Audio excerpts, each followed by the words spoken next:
வணக்கம். யோசிச்சு பாருங்களேன், 100 கோடிக்கும் அதிகமான மக்கள் இருக்கிற இந்தியால அரசியல் அழுத்தங்கள் எதுவுமே இல்லாம ஒரு நாட்டோட முக்கியமான அமைப்புகள் எப்படி கரெக்டா செயல்படுது? இதுக்கான பதில் நம்ம அரசியல் அமைப்பு சட்டத்திலேயே இருக்கு. அத பத்தி தான் இப்போ நாம பார்க்க போறோம். சரி, ஒரு கேள்வி கேக்குறேன். எவ்ளோ பெரிய நாட்டுல தேர்தல்கள் நேர்மையா நடக்கணும், நாம கட்டுற வரிப்பணம் அது சரியா செலவாகணும், அப்புறம் திறமையான ஆளுங்க தான் அரசாங்க வேலைக்கு வரணும், இதெல்லாம் எப்படி நடக்குதுன்னு எப்பவாவது யோசிச்சிருக்கீங்களா? இதுக்கு பதில் தான் கான்ஸ்டிடியூஷனல் பாடிஸ், அதாவது அரசியலமைப்பு அமைப்புகள். இந்த அமைப்புகளை நம்ம அரசியலமைப்பு சட்டமே நேரடியா உருவாக்குது.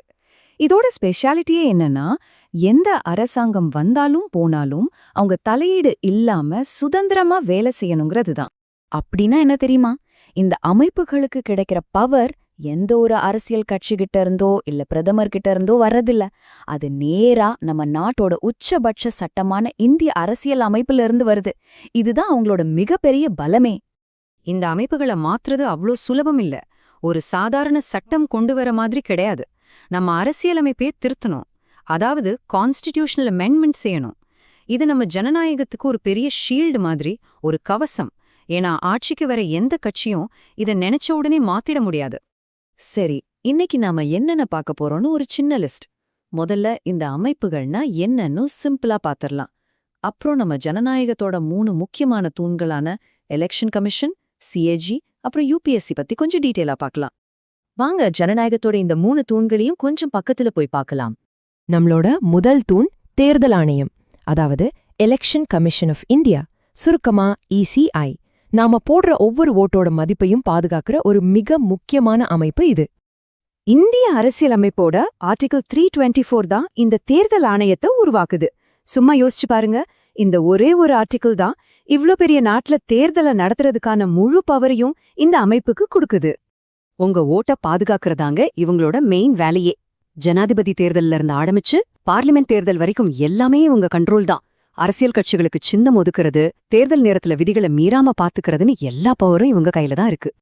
இங்க ஒரு ரொம்ப ரொம்ப முக்கியமான விஷயம் இருக்கு. தலைமை தேர்தல் ஆணையர், அதாவது சீஃப் எலெக்ஷன் கமிஷனரை அவரோட பதவியிலிருந்து நீக்கிறது ஒரு சுப்ரீம் கோர்ட் ஜட்ஜை நீக்கிற மாதிரி ரொம்ப ரொம்ப கஷ்டம்.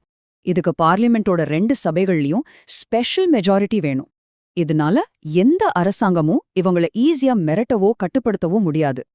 அடுத்து நம்மளோட 2வது தூண் காம்ட்ரோலர் அண்ட் ஆடிட்டர் ஜெனரல், சுருக்கமா சிஏஜி. இவர்தான் நம்ம நாட்டோட பணப்பைக்கு காவலர்னு சொல்லலாம். அரசியலமைப்போட ஆர்டிகிள் 148 இந்த சிஏஜி பதவியை உருவாக்குது. அரசாங்கத்தோட அத்தனை கணக்கு வழக்குகளையும் தணிக்கை செய்யற அதிகாரம் இவருக்கு தான் இருக்கு. The guardian of the public purse. இந்த ஒரு வரி சிஏஜியோட வேலைய சூப்பரா விளக்குது. அதாவது நம்ம வரி பணம் உட்பட அரசாங்கத்தோட ஒவ்வொரு ரூபாயும் சரியா செலவு செய்யப்படுதான்னு கண்காணிக்கிறது தான் இவரோட முக்கியமான வேலை. இவரையும் பிரசிடென்ட் தான் நியமிக்கிறார். இவரை நீக்கிறதும் ஒரு சுப்ரீம் கோர்ட் ஜட்ஜை நீக்கிற மாதிரி ரொம்பவே கஷ்டமான ஒரு process. Central government, state governments இவங்களோட எல்லா கணக்குகளையும் தணிக்கை செய்யறது இவர்தான். நம்ம பணம் எங்கேயாவது தப்பா செலவு செய்யப்பட்டிருந்தா அதை பத்தின ரிப்போர்ட்டை பார்லிமெண்ட்ல சமர்ப்பிப்பார். அடுத்த நம்மளோட 3வது மற்றும் கடைசி தூண் யூனியன் பப்ளிக் சர்வீஸ் கமிஷன், நம்ம எல்லாருக்கும் தெரிஞ்ச யூபிஎஸ்சி. திறமையின் அடிப்படையில மட்டும்தான் அரசு அதிகாரிகள் தேர்ந்தெடுக்கப்படணும்னு இந்த அமைப்பு தான் உறுதி செய்து.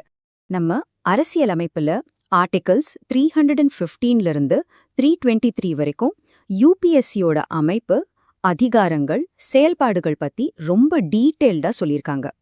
ஐஏஎஸ், ஐபிஎஸ் மாதிரியான நாட்டோட மிக முக்கியமான அதிகாரிகளை தேர்ந்தெடுக்கிற எக்ஸாம்ஸ் நடத்துறது யூபிஎஸ்சி தான். ஆனா இங்க ஒரு முக்கியமான விஷயத்தை நாம நோட் பண்ணணும். இவங்களோட பங்கு பெரும்பாலும் ஒரு அட்வைசரி ரோல், அதாவது ஆலோசனை சொல்றது மட்டும்தான். ஒரு அதிகாரி மேல நடவடிக்கை எடுக்கணும்னா யூபிஎஸ்சி அரசாங்கத்துக்கு பரிந்துரைக்கலாம். ஆனா final decision அரசாங்கத்துடையதுதான்.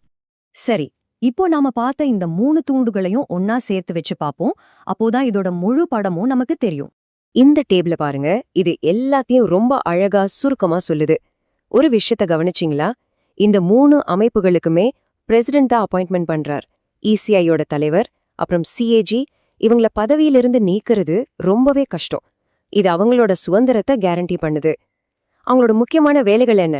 Simple: elections, audit, recruitment. இதை ஈஸியா ஞாபகம் வச்சுக்க ஒரு சிம்பிள் வழி இருக்கு. இசிஐனா வோட், சிஏஜினா ஆடிட், யூபிஎஸ்சினா ரிக்ரூட். அவ்வளவுதான். Vote, audit, recruit. ரொம்ப சிம்பிள் இல்லையா? அரசியல் அழுத்தங்கள் நாளுக்கு நாள் அதிகமாகிட்டே வர அந்த உலகத்துல இது மாதிரி சுதந்திரமா இயங்குற அமைப்புகளோட தேவை எவ்வளவு முக்கியம்னு நீங்களே யோசிச்சு பாருங்க. நம்ம ஜனநாயகத்தோட எதிர்காலமே இந்த பாதுகாவலர்களோட சுதந்திரமான செயல்பாட்டுல தான் இருக்கு.